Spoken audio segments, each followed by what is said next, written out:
இருக்கிறார்கள்.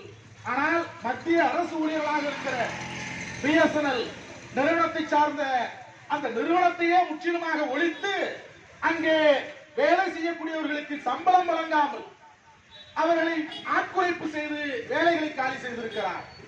வேலை கொடுப்போம் என்று சொன்னவர் வேலைகளை காலி செய்கிறார்.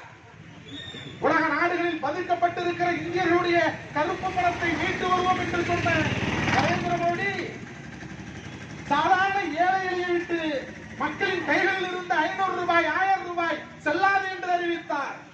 அதன் மூலமாக இவர் என்ன சாதனை செய்தார்?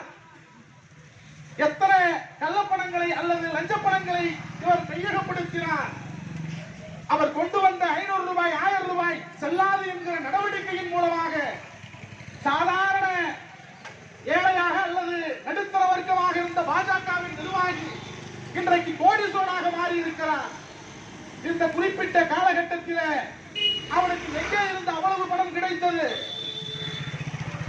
பாஜகவினுடைய மாநில பொறுப்பாளர்கள், பாஜகவினுடைய தேசிய பொறுப்பாளர்கள் இன்றைக்கு பல கோடிகளுக்கு அதிபதியாக இருக்கிறார் என்று சொன்னால் அவர்களுக்கு எங்கே இருந்து வந்தது? ஏழை எளிய மக்களின் வயிற்றில் அடைத்து கருப்பு பணத்தை பிடுங்குவதாக சொல்லி இந்த நாட்டின் மக்களுக்கு வர வேண்டிய பணங்களை அவர்கள் பங்கு போட்டுக் கொண்டார்கள்.